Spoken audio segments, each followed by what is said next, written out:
Hey. What's up, dude? Hey, all of the people. Welcome to another glorious episode of Jeff Has Cool Friends. I'm Jeff, and I have a very cool friend. You may have heard his voice drop a little bit. He is one of my favorite people in the world, one of my fastest friends. The day I met him, we became besties. Amazing artist, printer, and just all around best dude on the planet. Peter Santamaria. Peter, how you doing? Great, man. So happy to be here with you. No, I agree. I'm very I excited. could vamp more next time you're going to take a drink. Don't worry. I'm a pro. It's all good. No. Yeah. You feel free to vamp next time as I'm sort of choking a little bit. Great, man. So good to be here with you. Go, go, go. Yep. And just keeps getting better the longer I'm here. Go, go, go, go. I always like to open my podcasts by almost dying. Exactly. I'm just like, it makes it mean more. It makes it more meaningful. Yeah. Yeah. That's what people like to hear is bodily problems on high podcasts. Stakes. They're like, what is this guy? Is this a nerd podcast? Perfect. let's just cough entirely on there. Pete, we met at Sideshow back when I was working with them. We were doing the Spider-Man print. Yep, we did. It was a Spider-Man linoleum block print that we had released. It was the first time I was working in a licensed capacity with Marvel through Sideshow, and it was such an awesome experience because it gave me instant credibility, in the industry, but it also was a blast to get to go to Sideshow HQ, tour the whole campus, which if you ever get the opportunity, you just got to go, anybody listening. And you guys treated me like absolute rock stars. So I'm forever grateful, brother. Well, we love you and we loved having you on. So that's great. And you and I, as we were going through and the cameras cut, we were just both like, awesome, dude. And we had fun. And so every time you were back in LA, we would meet up and hang out and stuff like that. And it's been a while. I haven't talked to you in a little bit. We bumped into each other for like 3 minutes at Comic-Con. Exactly. That's what I was gonna say. That's the bummer when we have so much to do that you're like, all right, well, okay.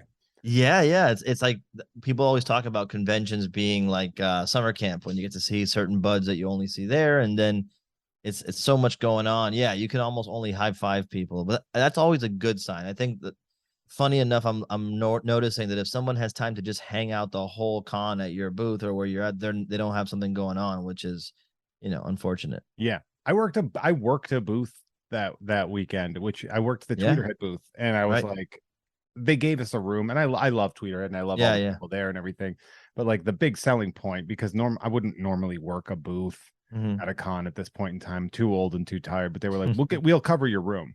And so I was like, yeah, that's a great idea. Let's do it. Yeah. And it was a beautiful booth, great stuff. So you looked cool being there. We teamed up with Olivia. We shared our booth with Olivia. Like that's Olivia DeBardanis, former guest of the other show. You were on the other show. You were on the Sideshow podcast, but that was what, 2 years ago at least. That was 2019, I think. Yeah. And so it's about time. Yeah. That we got to get you back on here because, buddy, you've had some stuff happen. Yeah, man, it's been nuts. I think it was it right after we recorded? You'd signed an exclusive contract with Skybound. Yeah, right. Like, now I'm remembering exactly what you're talking about. Yes, it was the Sideshow podcast, the audio one that we recorded. It was in early 2020. So yeah, right around that time, I had just signed a deal with Skybound where they became my home base and my representation on everything that in my career. They kind of became everything to me. They were like my agents, they were my logistics team, and they just pushed me 24/7. And it's an amazing company, Skybound. When you think about the pedigree there, it's Robert Kirkman's baby, along with Dave Alpert, the CEO, and it's the home of The Walking Dead and Invincible. So you beat me to that portion of me explaining it to the people that are listening, which is So Skybound is sort of a division that is sort of under the Image umbrella, kind of. Well, so the publishing, so when it comes to books and comics, Skybound Comics is an imprint at Image. Yeah. And then Skybound Entertainment is a separate thing, owned by Robert too, but it's where it's where, you know, it's a company that kind of formed around like, oh, I think we should merchandise The Walking Dead, and they had the rights to do it, so they built a company to start the merchandise for The Walking Dead, and then everything else built around that. So Walking Dead toys and t-shirts and props and all that kind of stuff came from Skybound Entertainment.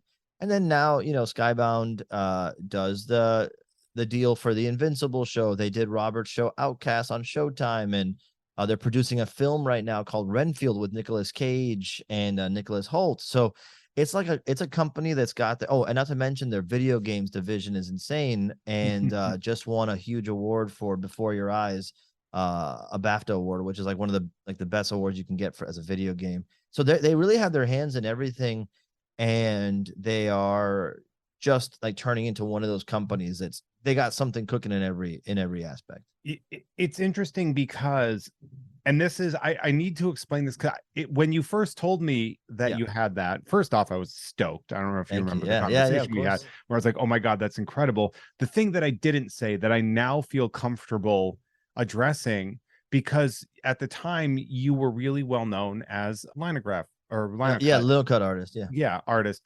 And my immediate reaction was like, that's amazing. Why? Yeah. And I didn't get it. And now to see what you guys have done in the past 2 years, which we're going to talk about.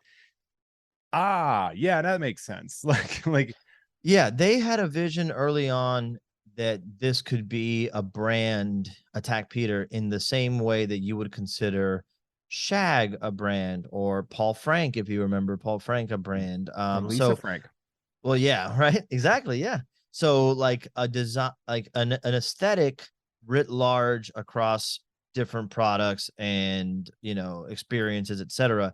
And, you know, fortunately, we had the time to, you know, still make great block prints, which was the core of everything. Yeah. They gave me the freedom and the time and the tools to develop the YouTube show, to be able to promote everything we were doing and invite our friends on to talk. And, you know, and then little by little, we were just kind of figuring out what it was along the way. We released my first ever vinyl figure, the Daruma, which was a beautiful collaboration with Mighty Jax, and that's like it looks to me like a big floating head.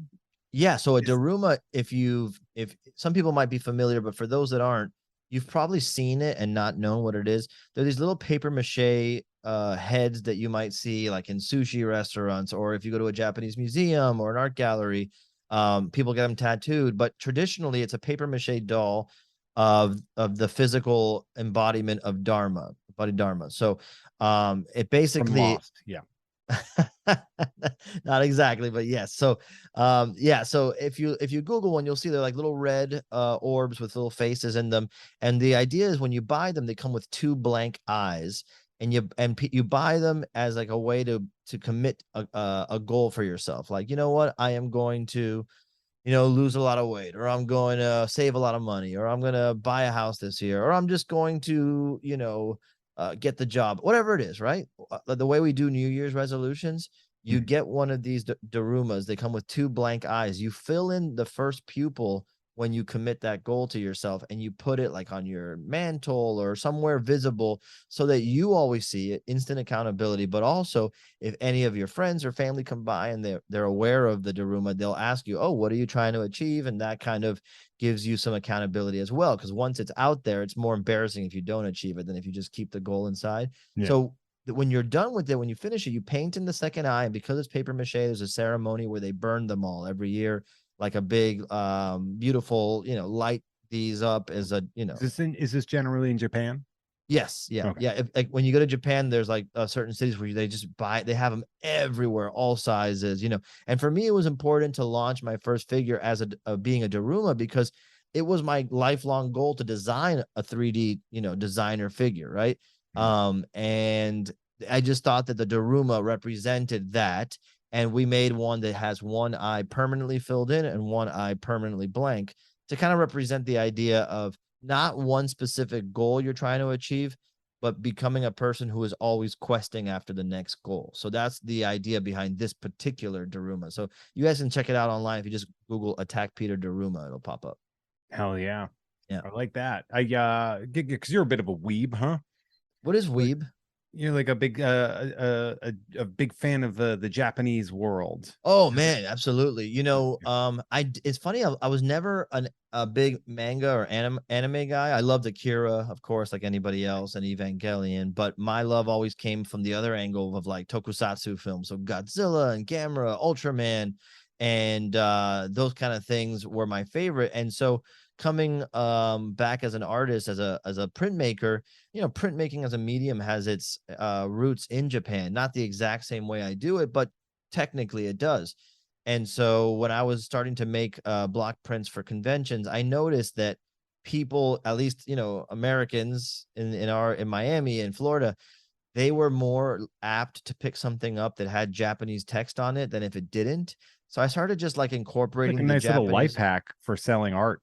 Yeah, well, it worked, and it also, I like how it looked. Like I always think about Blade Runner, Yeah. how it's like a futuristic city, but it has so much of the of Japanese and text in there, and so or is it Chinese? I forget in that I don't remember, situation. but I remember that because you have a Batman print. Yeah. I absolutely love. It's like Uh-huh. one of my favorite things, and it has that lettering in front of it. Yeah, so that was influenced by the Bat manga series. So there's a Japanese Batman manga that it's like just a cool mashup of Western pop culture and Japanese typography and design sensibilities. And another thing I incorporated a lot of was American traditional tattoo aesthetic. So over time, incorporating those three different big design aesthetics, a new kind of style emerged in the same way, like if you're making a smoothie for breakfast and you put strawberries, bananas, and milk and protein, two different people might mix the same ingredients a different way and get a different result. Yeah. These ingredients mixed together made the result that I got out of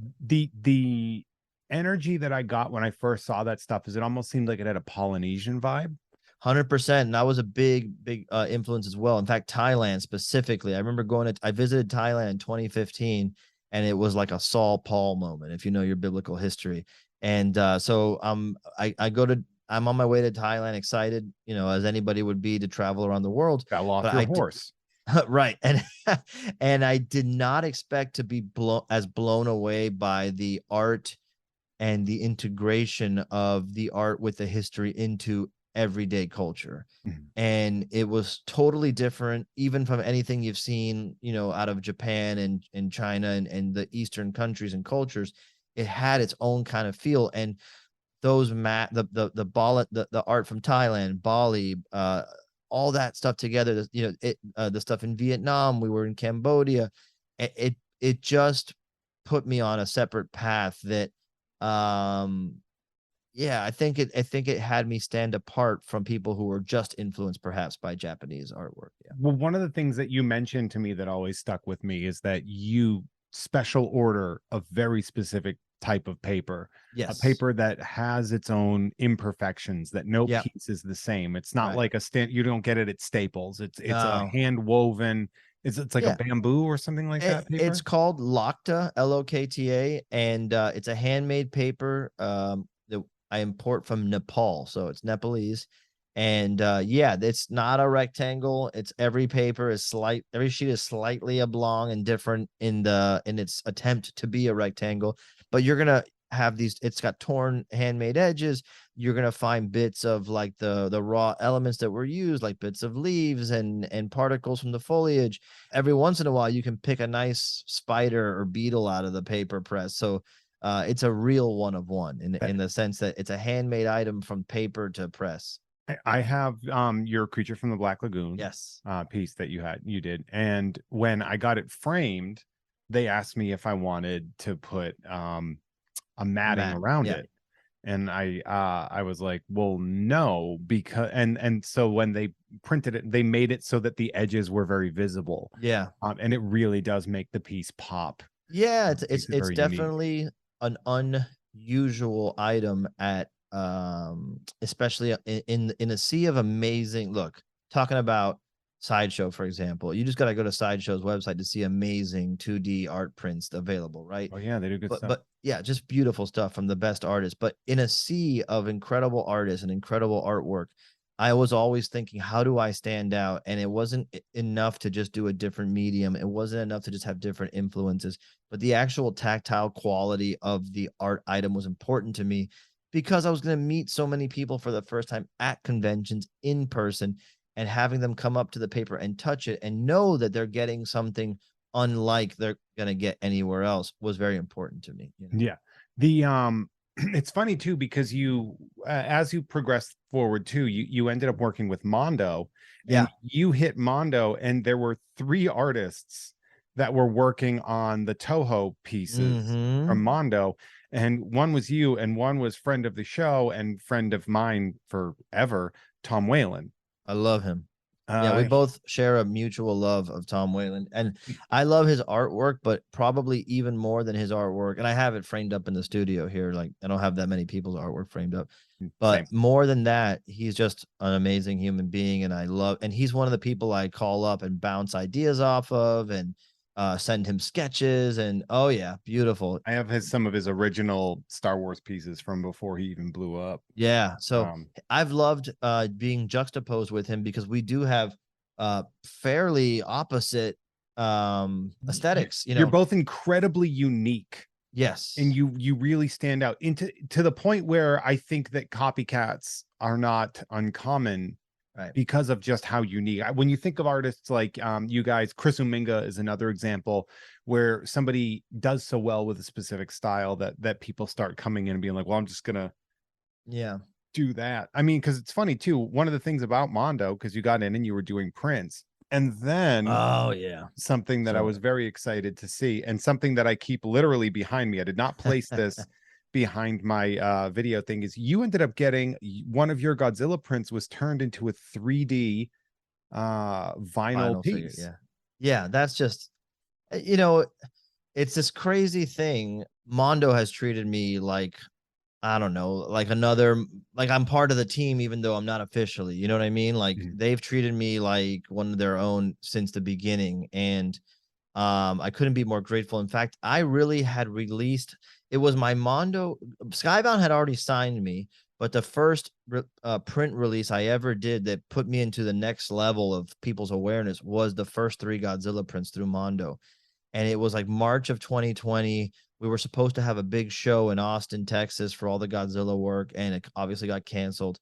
But it changed my life, those Mondo really, and them promoting my work and releasing it. And those prints did so well. We did another round after that, 3 more. But after the first 3 sold out, I was on an Instagram live, kind of like it was unbelievable to me that it worked so well, that I was talking to people, thanking them, and then some of the guys from Mondo popped into the Instagram live, and Well, yeah, I this will think I give you a ended up. little a hint of my personality here. I was telling people, I go, oh look, there's Hector from Mondo in the chat. Tell him you want to see a Godzilla figure designed by me, and everybody's like, you gotta make. Like, everybody started like spamming it. And he hit me up right after. It's like, dude, we'd love to do that. That's a great idea. And that was the inception of it. And ever since then, we had been talking about it, and we ended up doing it. And I gotta be honest with you. Can we curse? I was on Yeah, curse. go Yeah, I for was it. gonna We say prefer it, as a matter of I fact. was I was in the brick. This is my base operation level is always in the brick every time we do something new, because I'm not sure if the style and the approach is going to translate into every medium, or if we're going to find something where it doesn't work as well one day. But the Godzilla figure, I was in the brick because Mondo stuff sells super well. They have a knack for curating, and they were putting it in a series with the Hanna-Barbera Godzilla figure. It was a Godzilla museum line, the original 1954 sculpt, and my Godzilla figure, which is very, very starkly different from the other two. It's black and white. It has like a carved surface to it, and they knocked it out of the park. It looks like Stunning. the print. When people have photographed it against a white background or a black background, and it looks 2D all of a sudden. It's like those Batman black and white statues by Mignola that DC directed way back when. Oh, so It's good. it's just it's a weird thing that they were able to do super well. And I was just so nervous that it was gonna be the one that didn't sell out, potentially, right?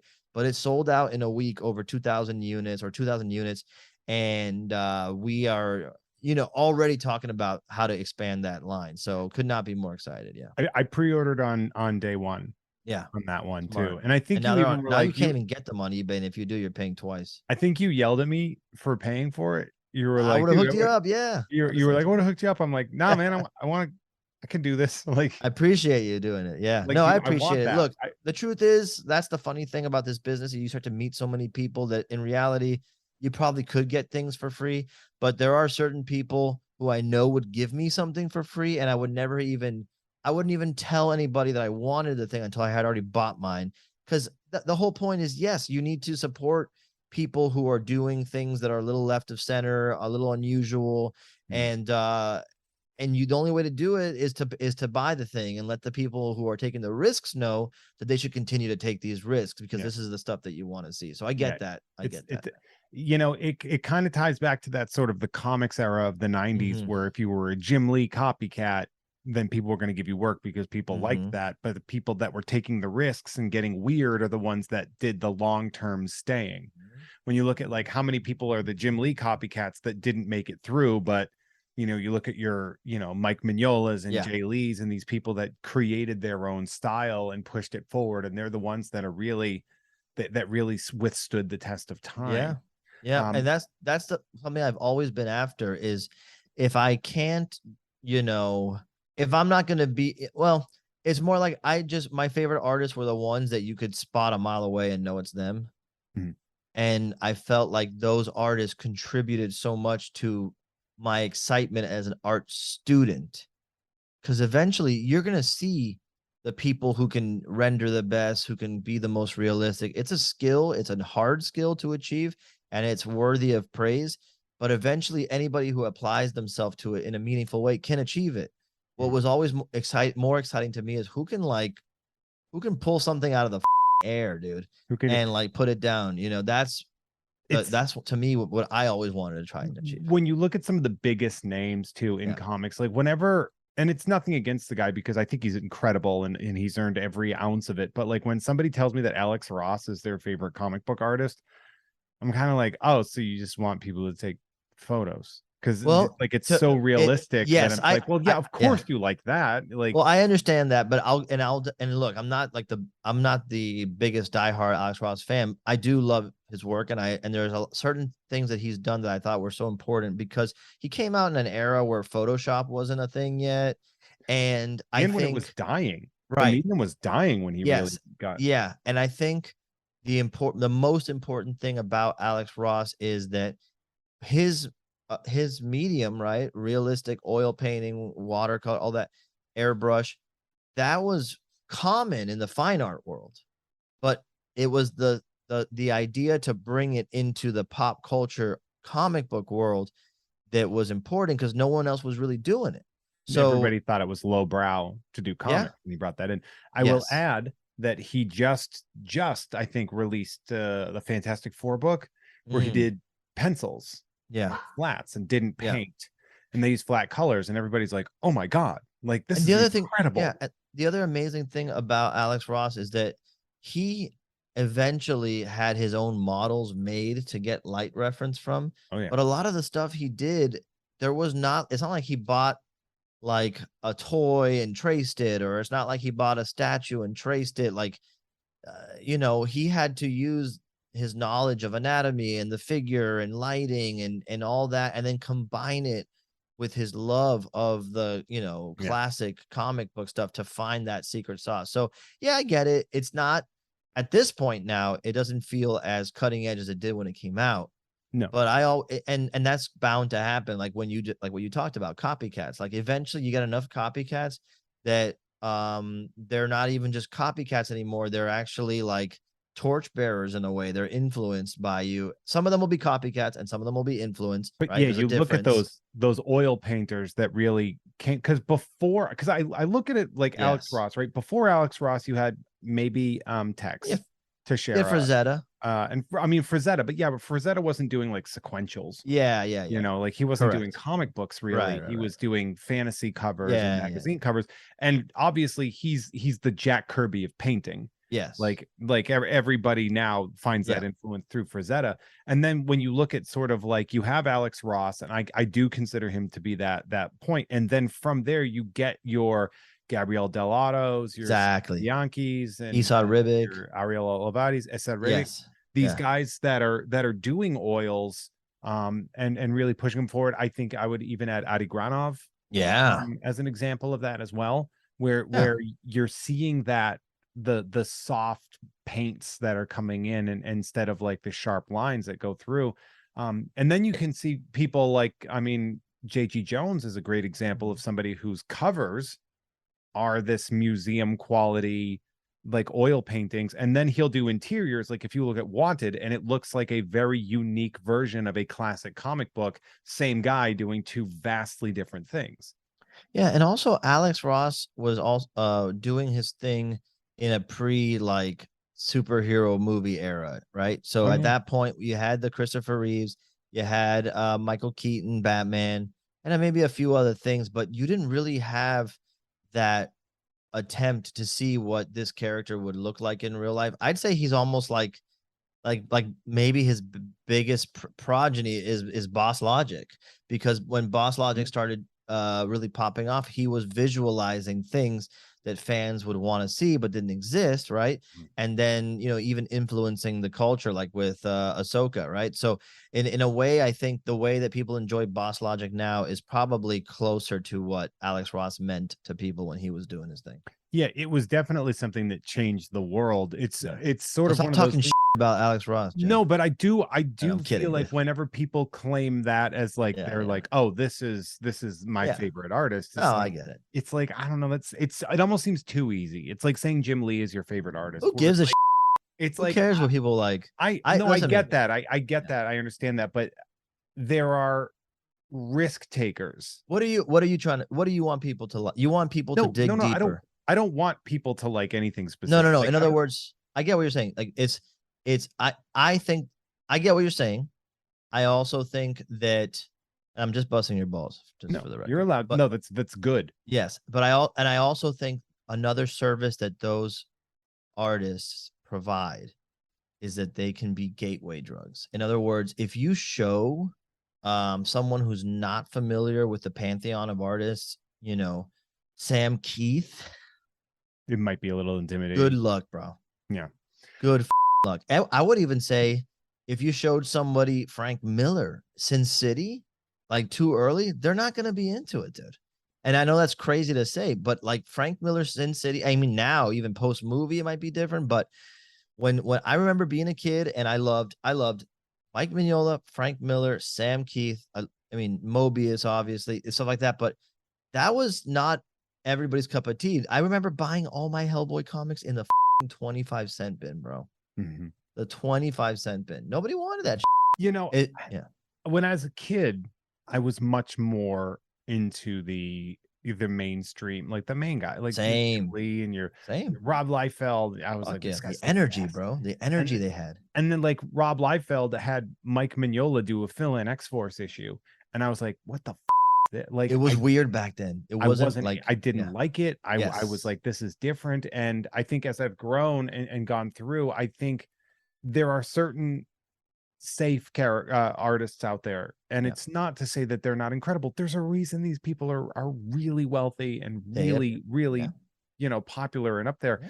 But like there is something about it, and yeah, maybe I'm being a bit of an ass or an elitist by being like, come on. No. But I was where I'm like, I was like, when somebody says that, I'm like, that seems a little uninspired. No, look, I totally get it, and I understand what you're saying. I think what that energy is almost like and honestly, you know, you and I were both teachers. We have that in common, right? Sure were. It was like when you had a kid, and when you would teach year after year, you would notice behavior and patterns and loops. At least I would.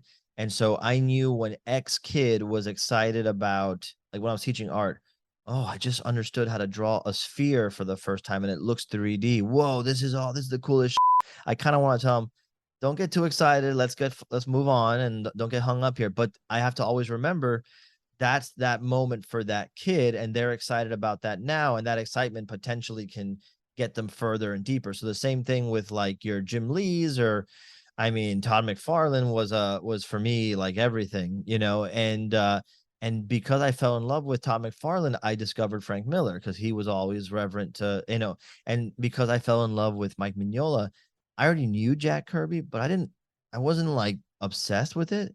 But because of Are you obsessed Mignola, with I Kirby? Yeah. became like now I would put Jack Kirby over Mignola, which is crazy to say. Potentially, maybe I go back and forth on that, but you know what I mean?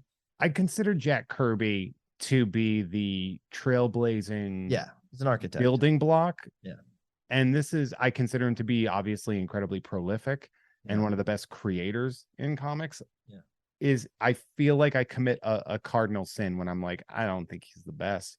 I think he's the first guy to run the 4-minute mile. He's Roger Bannister. Like he's the guy that did it and set the groundwork for everybody else. Yeah, he was probably the best designer that will ever live. It's sort of like, think about that. Like who makes a better looking Fantastic Four, Jack Kirby or Art Adams? I would say Art Adams is probably better, but Adams do we get Art Adams without these Jack characters? Kirby? Yeah, exactly. Art Adams is golden god. That's the thing too. He's in my opinion he's my favorite comic artist and who I consider. Yeah, it's hard to argue against that. Yeah. He's literally the man. I mean, he was doing a run on Ultraman recently, and I'm just like, well, why am I trying? It's like whenever you see something done by Art Adams, like, well, there's the best version of it. Now let's try to do something else. He's upsetting. He's the person where people like, whenever we get into these conversations, like, who's your favorite? It's like Art Adams, and like, yeah, okay. Like that makes sense. Yeah, I would say that somebody could go back at you with that pick with the same energy. Like, that's easy. That's too safe. He's evolved a lot. Yeah. Although he plateaued. No, I would say I don't know if he's necessarily evolved, but he did plateau, but he plateaued at a certain level. I would say once he hit Monkey Man and O'Brien in the mid 90s, and he created that, and he really formulated texture and everything like that, that became this really good but then he did like an Ultimate X-Men run that was very different in the way he did his designs. And if you're not a comics fan, I'm so sorry that this is the thing we're geeking out about, but like, go look it up, it's fun. Art Adams, like he does like Star Wars cover recreations and stuff, like he'll do these things where I'm just like sitting there just being like, it's infuriating that somebody is that good. Yeah, and he also, and this is one of the highest pieces of praise I could give him, is usually guys who can draw badass monsters and tough stuff don't nail drawing women. And you usually get the guys who draw women beautifully, and they're not too great at drawing tough stuff. Yeah. It's rare that you get both. And I think Art Adams is at the top of both of those categories. He's pretty fantastic. He has that Godzilla. Do you know that? He has that figure behind you. He has your Godzilla? Yeah, I sent him one. I sent him yours. Why'd you do that? It's funny too. Like because I have become friends with him and his fantastic wife, who's an incredibly talented artist in her own right, who's worked for Marvel and Red Sonja, and Joyce Chin. And I asked Joyce to do the show one time, and she was like, "Oh, hold on, let me check Arthur's availability." And she thought that I wanted them both, and I was like, "No, I want you on the show. I'll get to him." But I want you on the show because you yourself are very interesting and but like art it's obviously subjective. It's so different, and it's always change. People that I did not like when I was younger are now my favorite artists. Oh, 100%. And the same thing with like music and everything else, films, like things hit you in a certain way. Like, and when I was a kid, there was nothing better in my mind than Korn and Limp Bizkit. Period. Don't even talk to me about it. Did you watch the Woodstock documentary? No, I'm gonna watch it. I'm a little bummed out about watching it because I remember like being so disappointed with everybody back then. But yeah, I gotta watch it. But okay. So I'm not going to spoil anything for you about that. I watched it on pay-per-view, but I can't wait to see the behind the scenes. So I was watching it, and there's like a whole part where they're just like, and the entire place wasn't ready for the destructive power of Korn. Yeah. And I was just like, 1999 was awesome. Yeah. And like nowadays, like I try to sometimes put it on and see if I can like get the vibe that I had back then. And I just can't get it. And so and it's nostalgic in a way, and I can appreciate it in that regard. Our knees are too tired to be able to be like, no, I like heavy music too. It's just that now it's just a weird thing, man. I just don't. I like to what I like doing is I like sitting back and observing my own patterns and then projecting them, or not projecting them, let's say wondering about other people's patterns. And then because I know that I can be fickle, I always try with my own work and my own designs to say, am I creating an iconic version of this that would last for somebody, or am I creating a transient version of this that will be awesome for a couple of years and then we want to recycle that out for something else?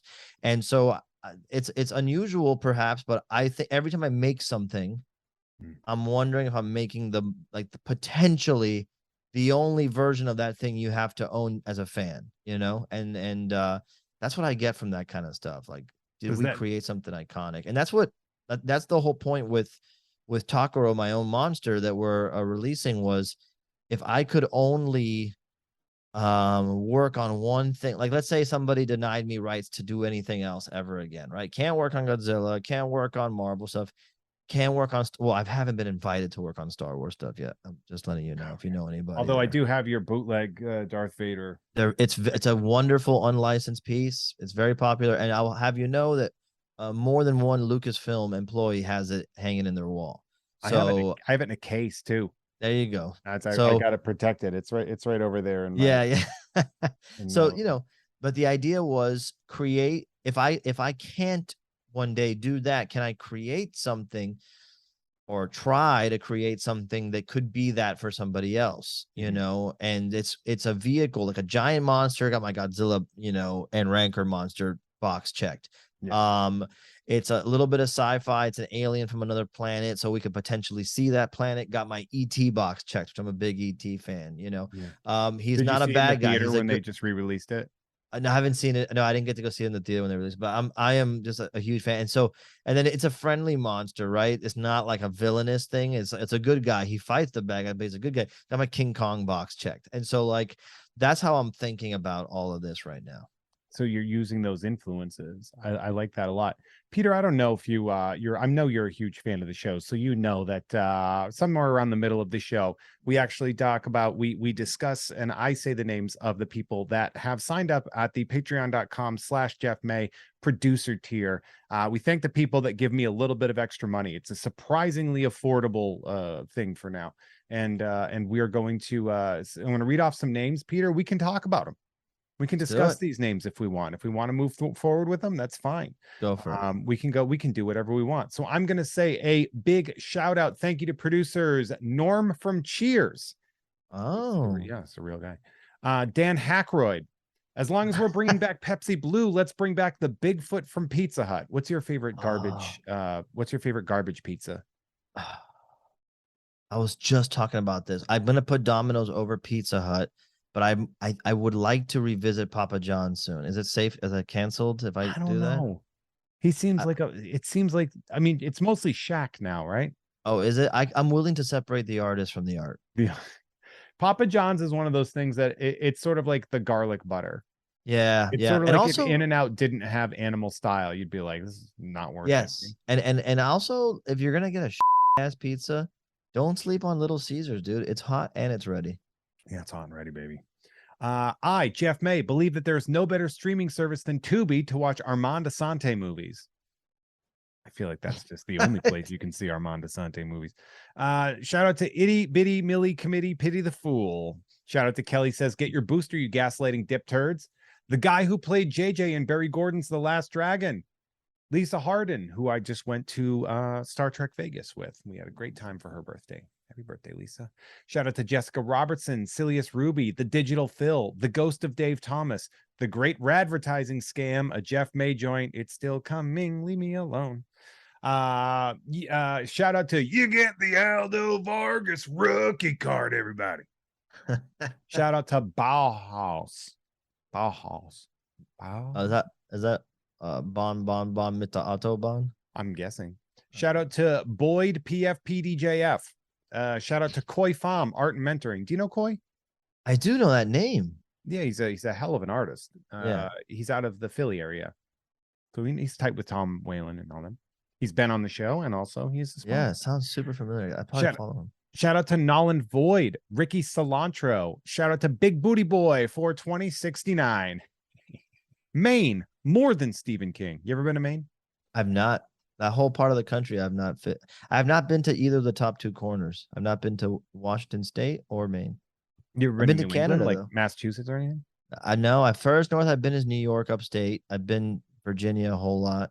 I don't even think I've been to Pennsylvania. Should come on up and party in the Should I Northeast. go? I'll fly out there. We'll hang. Let's I'll go. show Let's you go to Tom's around. house. Everybody go to Tom's house. We're gonna go to Tom's house. I'm not gonna Don't even say tell him where we're he is. coming. I know what. Yeah, right. We'll just show up. Walk. Open up, motherfucker. Your friends are here. Bunch of Amish people looking at us. Jumping rope still a sport. Jeff not liking it still a fact. You're going to hear a lot of jokes about me not liking sports. It's a long story. Shout out to Bodacious Big Bag Bouncing Bollock Bonanza. Shout out to Jennifer Fendelander at AV Foundry. Patrick Dore or Dore. I'm sorry. I know he's messaged me to tell me the proper one. I'm just done. Shout out to Bart Fardigan. Shout out to, oh, this was really sweet. Somebody put Roan's the best cat. That was my cat that we unfortunately just had to put down. Technically not my cat, but also my cat. Shout out to Huey. Nerd Numbers. The Return of Magnolia Thunder. Shout out to Rudy. Daft Punk has an anime Rueda. Jeff hates competitive fun. Goji. Gregorio. Odessin Molotov says, topple the patriarchy. Get today. Shout out to Gerard Ruane. Shout out to Farty Marty's Nerd Party. Eat and die, Grand Canyon. You ever been to the Grand Canyon? I did. I liked it, actually. Did you? It seems boring to me. No, I liked it. The thing with the Grand Canyon is like there's things to do besides just walk alongside it. You know what I mean? Like what? Leave? No, go down into nature. What are you not? What are you, anti-nature? Kinda. Oh, that's the problem, right? I grew up on a farm, man. Nature is work. Yeah, well, there's other natures. Come to a beach. Oh yeah, the beach at Grand Canyon. Well, there is running water down there. I like it. I just like elevation because I'm from Miami and that's an exotic feature for us. I mean, I was impressed in Arizona and people talk about Arizona all the time. Hey man, I don't wonder why. Shout out to Show Me in the Rules where it says a dog can't play basketball. Gray Man of the Nightmare Potluck. Everyone is welcome at the table. Jeff using Deep Blue Sea memes to break bad news. Shout out to Tyler Wilgus, Asking Seven, Zex Merkis, Vortispin, Jocular Haggard, Cantankerous Fool. I don't care for pie. Oh, good. It feels so good to finally get that off my chest. Are you a pie guy? Love Cakes pie. or pies? What do you pick? Cakes or pies? Pick one. I mean, you can't, can you?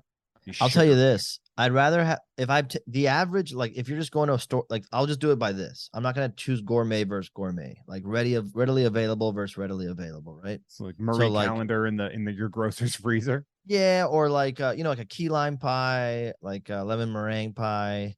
I'll take that over a Carvel. Over an ice cream the cake? Whale. Ice cream cake, even a different kind of cake. It's fine. A lot of people like it. It's Arrested Development if you're eating that.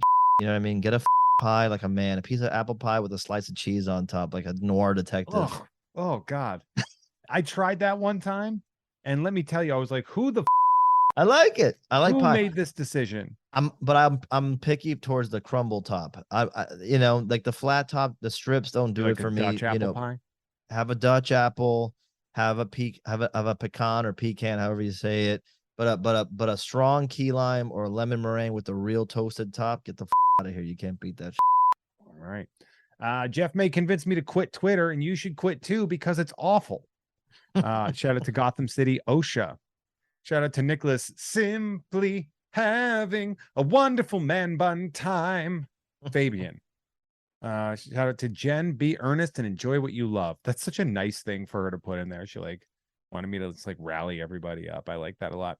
Shout out to the local man at Gavin_not with 2 T's. Shout out to Ass of Bass.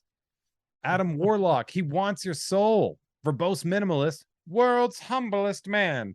At the Pajamarai on Instagram for pictures of my feet. It's of strength.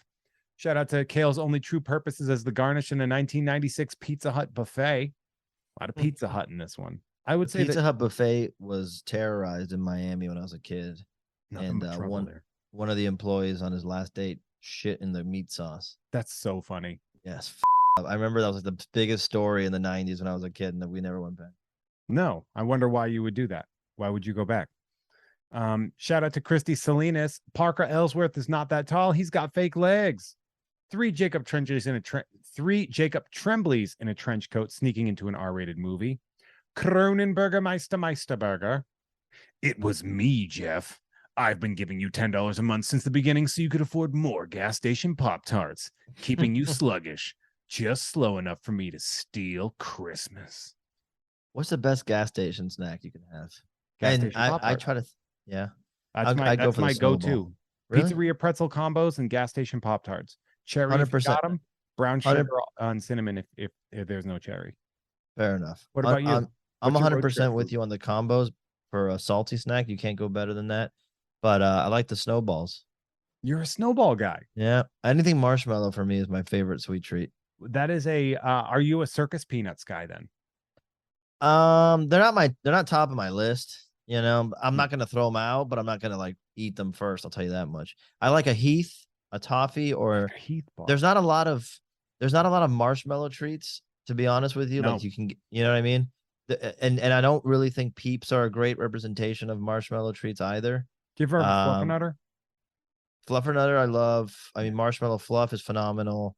When I was a kid, they had these individually wrapped s'mores that you would put in the microwave. You remember those? Oh, remember those? Yeah. And anything with marshmallow, man. In fact, the s'mores Pop-Tart is my favorite Pop-Tart. That's a damn good Pop-Tart too. Yep. I'm Strong. not gonna lie. That was the first time they did a different kind of crust on the Pop-Tart. It was the graham just cracker that, like crust? congealed shortening. Right.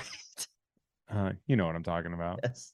Yeah. I marshmallow. Yeah, like see, it's funny too because marshmallow is one of those it's like the mayonnaise of sweets where it either people love it or they really hate it. I mean, nobody's perfect, but they're wrong because it's Get it, phenomenal. dude. You know what one of my favorite candy bars is? Mounds. Oh yeah.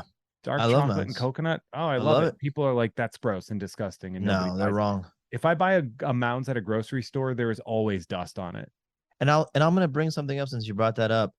Did you ever stop at a Dunkin' Donuts? Do you do a Dunkin' Donuts trip once in a while? Are you a guy for donuts? Dude, I grew up in Massachusetts. Since you're a coconut guy, did you ever get the toasted coconut donut? I never did. Are you aware of it? Yes. Okay. Can you picture it in your head right now? Yes. What does it look like? It is a brownish donut with a yellowish coconut that is toasted on it. Thank you. Right now, there's a conspiracy that has happened right before our eyes, and they just pull the wool out from under us. If you go to Dunkin' Donuts right now, and don't go online and look it up, just go and ask for it.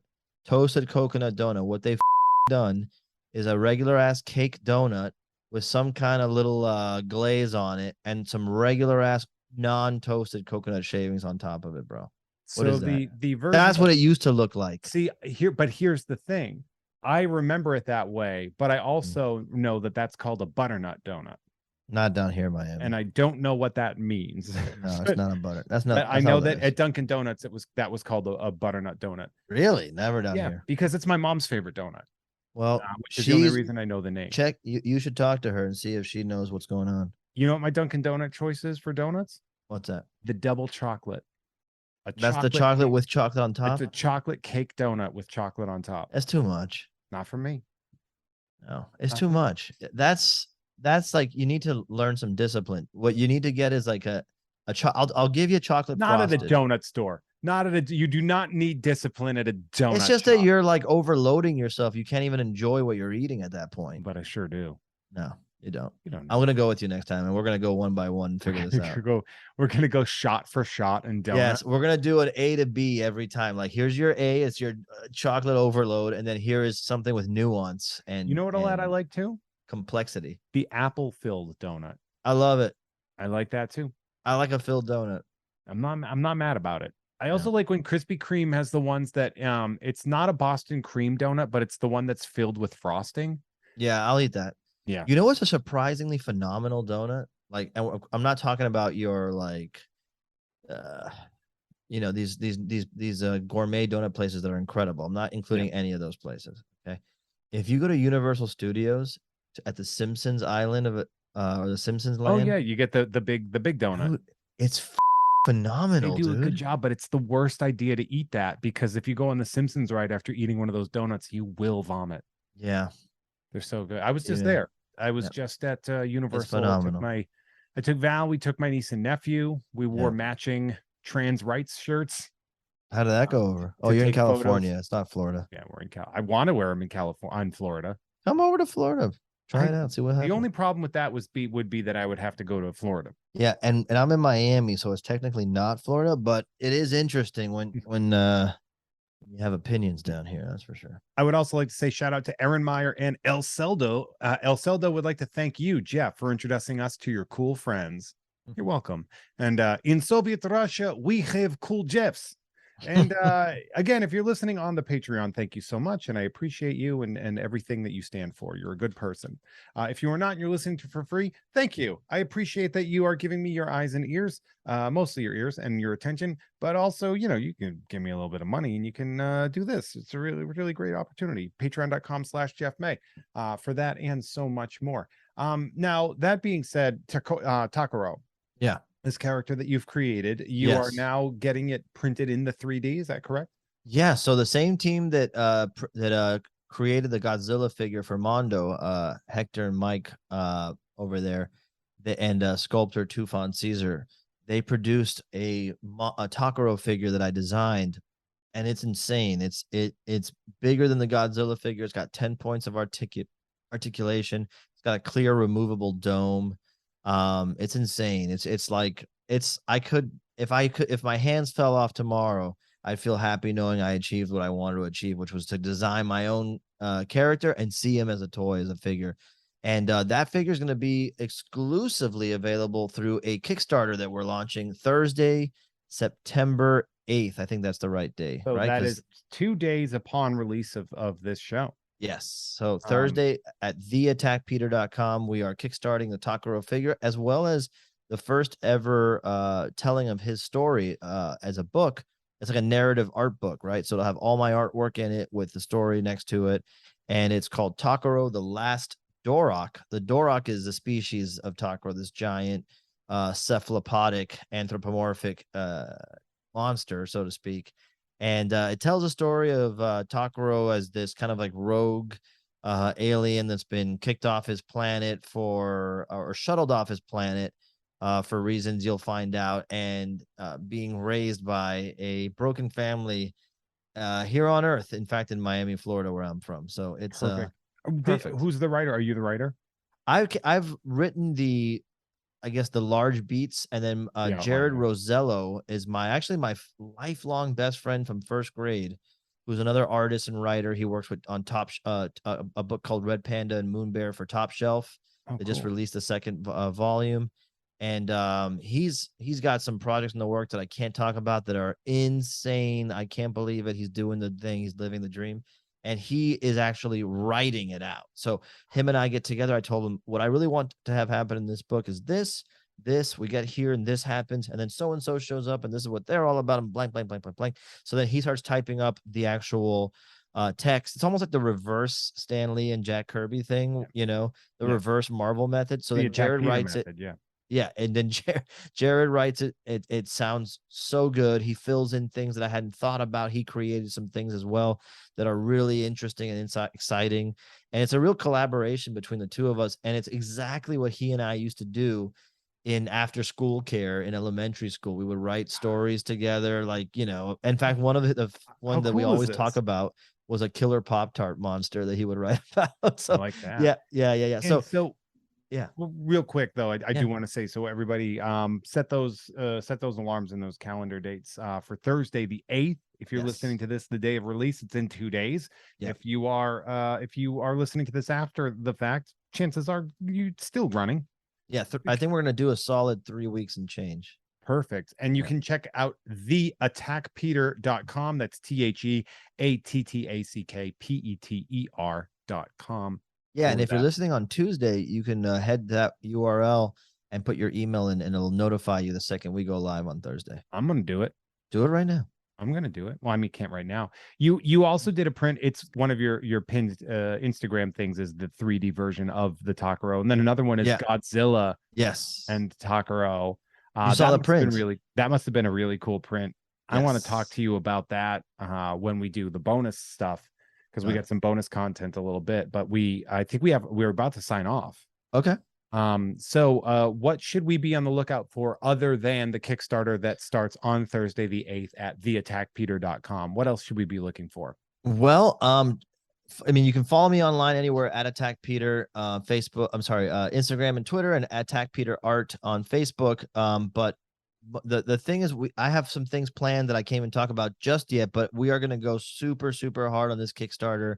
If you've seen my work, if you're a fan of my work, then you probably know how much we're putting into those tiers. They're insane.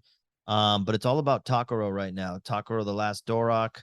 And if you know me, you know I'm a fighter, man. Like, so we're coming up and we're gonna take over this place with Takaro. Dude, I'm gonna donate to the Kickstarter. Let's do it. I think you know that. Cool yeah, I'm gonna get some cool I'm gonna do that. I'm gonna check that out. I'm gonna go on Thursday. I'm gonna go to theattackpeter.com to get that taken care of. Very excited about it, actually. Don't go to Takaro.com, whatever you do. No. It is not safe for work or anywhere. Don't do it. Don't do it. Now they're going to do that. I just donated to Wizard of Barge. Oh, he did a game. Love him. I love I met him at the Designer Con. Same. And I just saw the shirts and I was like, man, I love this, but I don't think I'm cool enough to wear it. He's one of those artists that we were talking about earlier, where it's like you just see the style, you're like, what is this? I don't know. Gotta have some of it. But he nailed that. He was actually the first approved wardrobe for the Netflix game show was a Wizard of Barge shirt, and then Netflix kind of chickened out a little bit. But he had signed off on it and everything. That's amazing. Yeah, it was pretty cool. It was really great. For those of you that are listening for free, this is where we step off. If you want to listen to more, you can head to patreon.com/Jeffmay, JEFFMAY, for early access to uncensored episodes, as well as so much more. If you want to hear me on other stuff, you can check out Tom and Jeff Watch Batman on the Gamefully Unemployed Network, as well as Unpopular Opinion and Jeff Has Cool Friends, both on the Unpops Network. If you want to see me live, you can check out Mint on Card the second Friday of every month at Blast from the Past on Magnolia in beautiful Burbank, California. That being said, Pete, say goodbye to the freebies. Goodbye, you freeloading freaks. Hey, you no, I'm kidding. I love you guys. No, we love you. Thank you so much. And for those of you that are patrons, stick around. We're going to talk a little bit more.